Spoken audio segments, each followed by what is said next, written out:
Hey there, Russ here. Welcome back to the shop. Okay, I just want to give you a quick demo of this BS jig, BS joinery jig. What we're talking about is joining small pieces of wood, thin pieces of wood, quarter inch, anywhere from 3/16 up to 3/8 of an inch. When you get into half-inch material, if you want to use dowels, you would use quarter-inch dowels in half-inch material.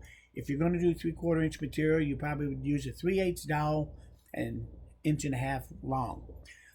For this material, in proportion to that, you could use a 1/8 inch dowel and at least a half-inch long, and you get the same amount of strength proportionally from the pin, from the dowel, that you would on larger material when you're putting it together. When you get to small material like this, the biggest problem you have is your options of how you're going to do your joinery to make it stronger. They diminishes on half inch and 3/4 inch plywood. There's lots of joinery you can do that make that a good strong joint. Some with hardware, some without. But as that wood gets thinner and thinner, your options drop off. And when you get down to a 1/4 inch material approximately, and I'm going to talk about 1/4 inch, but I'm talking about that small range. But when you're talking about wood in that range of thickness, then you're going to have to consider the proportion of how you're going to fit it and have how strong you want it and what kind of joinery you can actually use. I would not want to put dovetail joints on 1/4 inch material. And can you do it? Probably, but I don't have any interest. That sounds like more work than it's worth. Want it simple, I want to strengthen it, and I want to make it look aesthetically pleasing when it's done. Now, in my original video, I did everything freehand. I drilled holes just by looking at it, and I would drill it through, and I drilled it all the way through. And that created the pocket hole effect. And basically, here's one here that I put through at 12 degrees. It went in, and that's why it looks around here.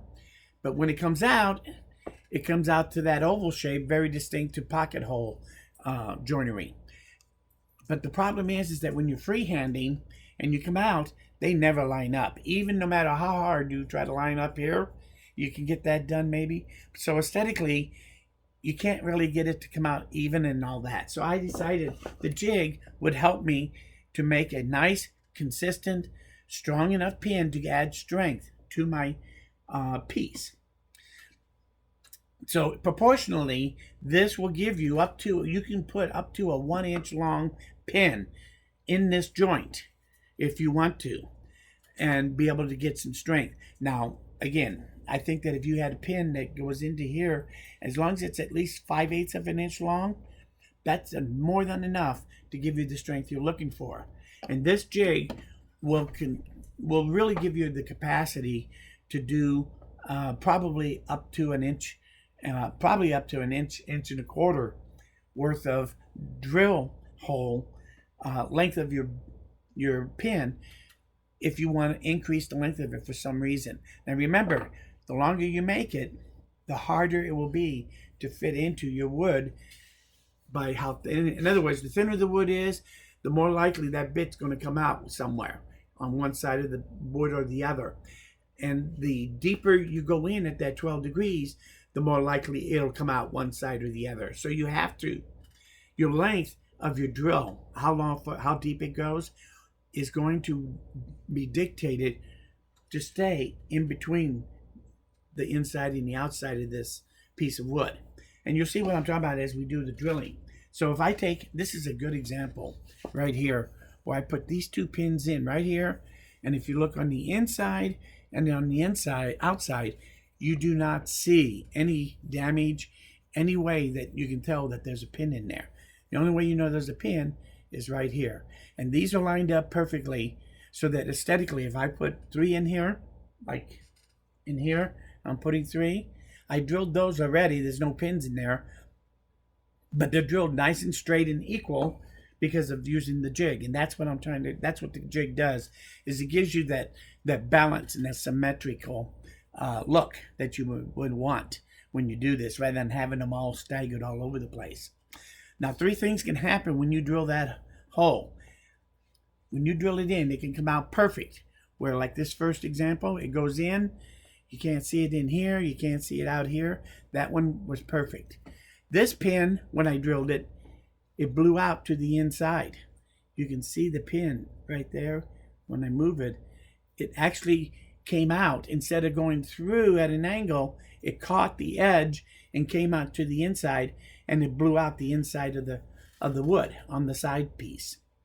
And the third thing that can happen is you can blow out this way. So if I go in here, if I keep going long enough, it's going to come out this side here. And that's when you end up with something on this side, which we want to avoid. This is the pin that we want to achieve. And that's what that jig will give you, that consistency pin, where you'll see it there. It'll be perfect into here, and it'll add a huge amount of strength to this. And you can do it all really hassle-free in just a matter of a couple of minutes per joint to do it. Now, I designed mine with 5 separate pinholes in it, all at 12 degrees. They're a ½ inch apart, and it's a 1/4 inch in from the edge, 2½ inches wide. I have 400 grit sandpaper on the bottom so that it won't slide. And when I use it, I set it on here. And in this case, I'm just going to line it up here. Now, this has the fence and it has the base. And you can adjust the fence and you can adjust the depth of your drill bit to make this to be able to drill the holes exactly like we want. You control this depth and you control the depth of how deep that drill bit goes in, and that's how you end up with that drill bit coming out at exactly the point you want. If you're watching, you'll see what we're talking about. So there's 2 drill bits you're going to need for this operation. Is this tubing, you can buy it at Harbor Freight to make this, and I'll leave a link to all of this stuff, but I'll have to do a separate video about how to actually make it. But I cut these off basically, and I put them in there at a 12-degree angle. And this is my insert so that I can use a drill bit in there and it won't wallow out the hole. But if I put that in the hole like that at this point, and if you look at it right there, what's important here, what we're going to be looking at, is the entry point of where this drill bit is. It's going into the top of the top plate here, right at this point. Now, once it goes that 1/4 inch travel and it starts to go into this sideboard, you want that bit to go into that sideboard. It's coming in at an angle. You don't want that bit to hit down here on the outside panel. If it does, it not only will you be able to see it inside the box, but it could very easily start and do what that one example I showed you, where it'll skip it just right down the inner panel and never even drill that hole. So it'll never have any holding power. You have to hit that drill bit right on top of there, but as close to the inside as you can get it. So the thing is that because your bamboo skewers are different diameters, you're also going to have to use this to drill your pilot hole, and then you use a secondary pit to drill into that pilot hole the size that you want for the final size for the bamboo skewer pin to fit into the hole. So some of the bamboo skewers I have will actually work straight off of the 7/64 bit, but most of the bamboo skewers I buy you're going to need that 9/64 inch bit to do the job too. So as far as the bits, you can buy the Harbor Freight set and grab those two, the 9/64 and the 7/64 out of this set, and it'll do the job. This is about $8 for this at Harbor Freight. You could also, right off of Amazon, you could buy them individually. These are 6 inches, and I bought them this way so that, like, if you really want go long, these are a good way to go. 7/64, 9/64. And then with these, you'll have to make a stop collar, which I did, and I'll show you that one of these times. Probably not today. So what we're going to do now is we want to drill these holes and put them in there.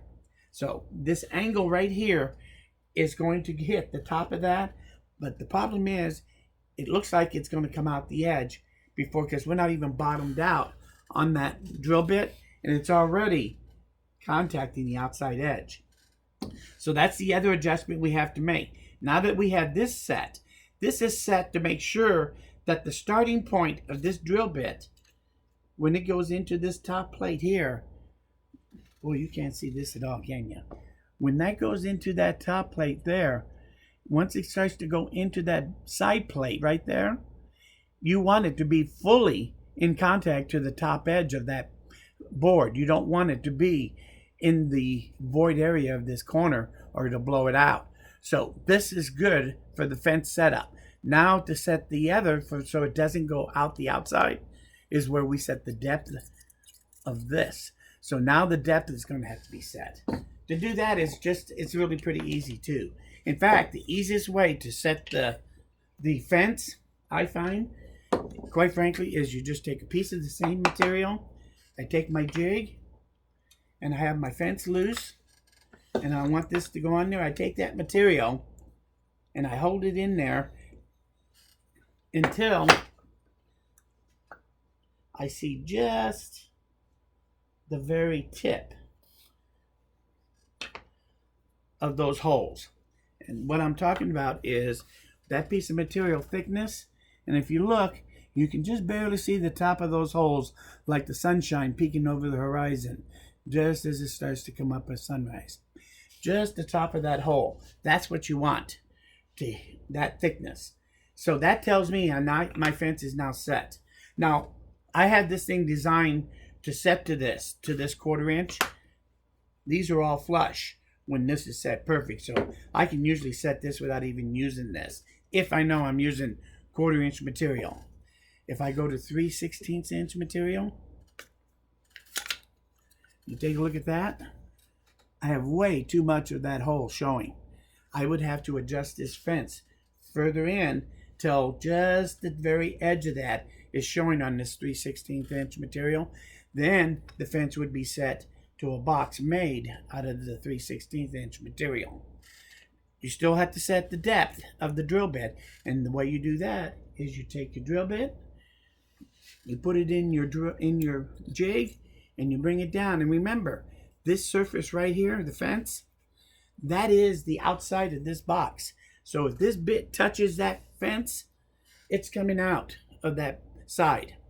So you want this to be shorter, and the shorter you make that going in, the further away from that fence it gets. Now I have learned from my vast experience to set that is I use a 1/8 inch and I bring this in until it's right there. And that is where I want. That's how far in I want that to drill.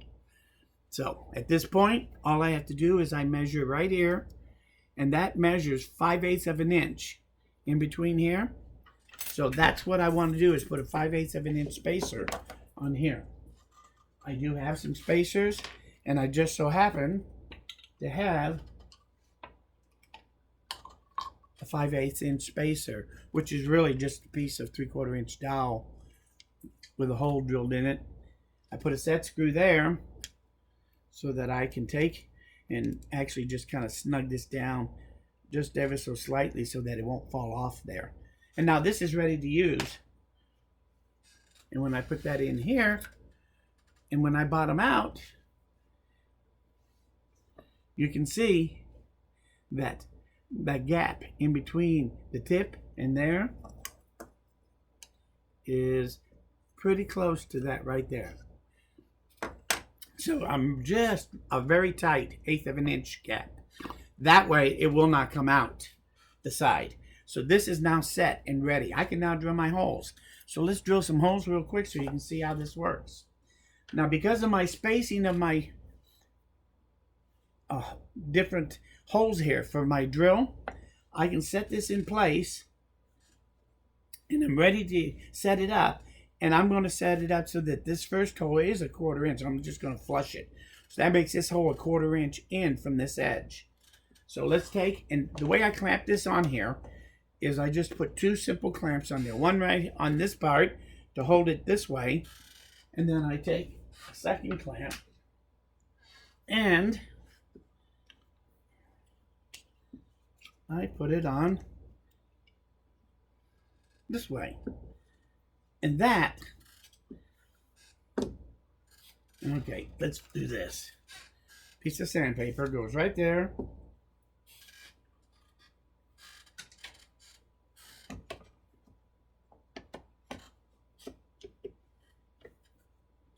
Now I can drill these holes.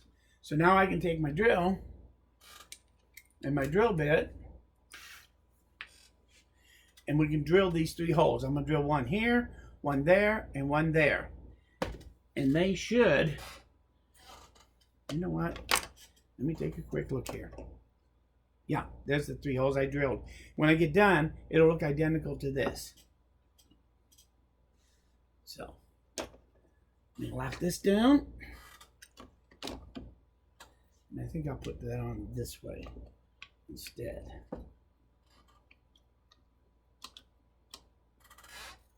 And now I'm ready to drill. And just as quick and easy, now that I'm set up, I can do all 4 corners very quickly. Now, when you drill,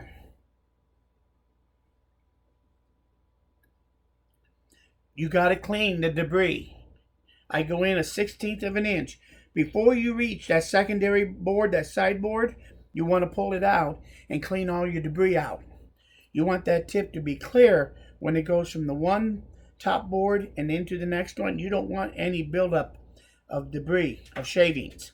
So I'm going to go in and I just go full speed.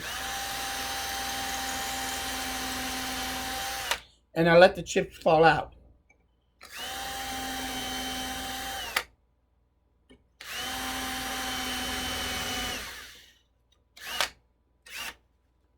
What a time for that to go dead. Well, just so happens. So now this hole is drilled. Now let's do the other 2.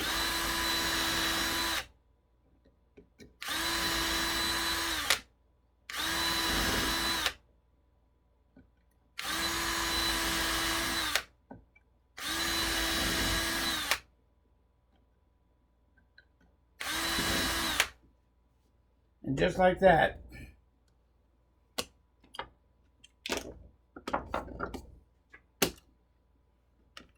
I have 3 identical holes here like I do there. And these I drilled earlier. These you saw me drill. Now,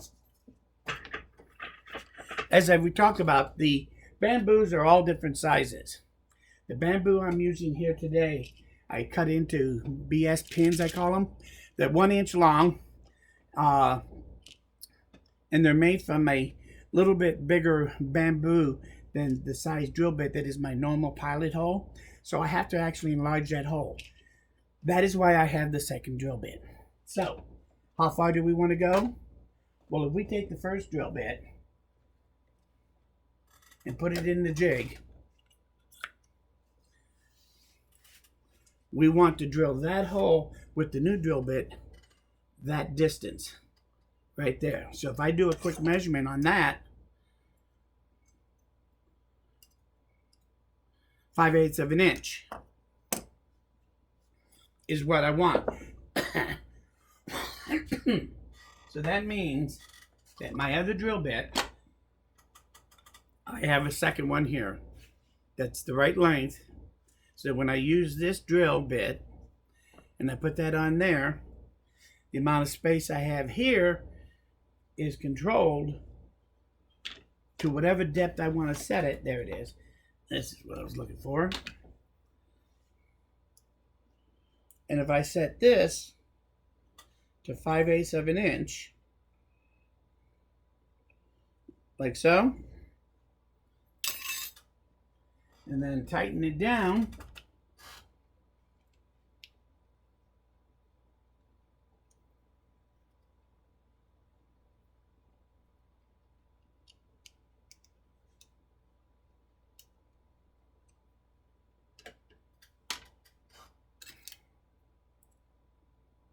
yep.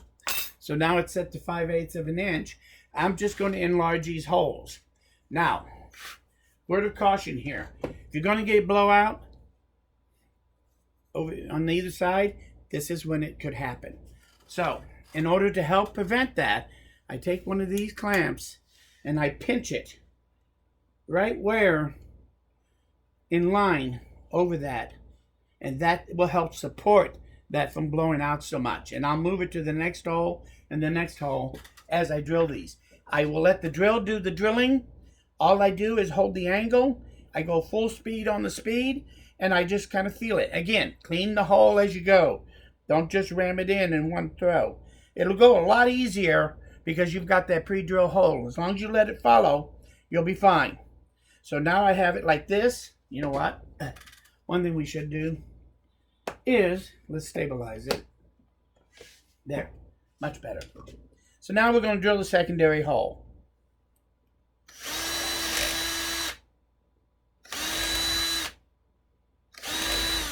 And it just fell in the hole, so it cleaned it out. It should be fine. So let's find out if my pins now fit. So I have my pre-cut pins here that I keep. And I should be able to, yep.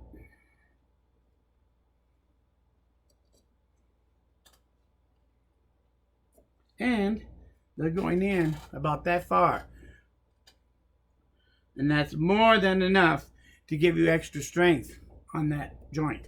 So right there, I get a nice clean joint.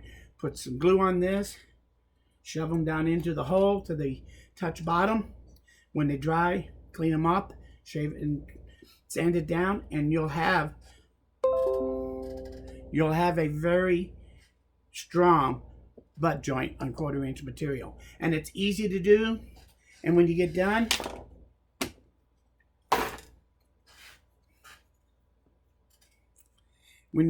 it will not show anywhere. So it'll give you that perfect dowel placement and give you the strength that you need to increase that joint. That's how the jig works. I'm going to call this quits. This is longer than I wanted it to be. So if you have any questions or any comments, leave them down below. If you like this video, hit the like button. Please, most importantly, come back again because I'm nowhere near done. I have 2 more episodes I'm going to be doing of this, of how to make it, and all the little tips and tricks and how the accessories that you'll need. And we'll go over details, all that stuff in one video. So there's 2 more coming, but now you see how it works. It really works well. If you have questions so you can start making yours, just leave it in the comments. We'll see you guys again real soon, probably tomorrow, because I'm going to try to get all 3 of these out in the next day or so. See ya. Bye.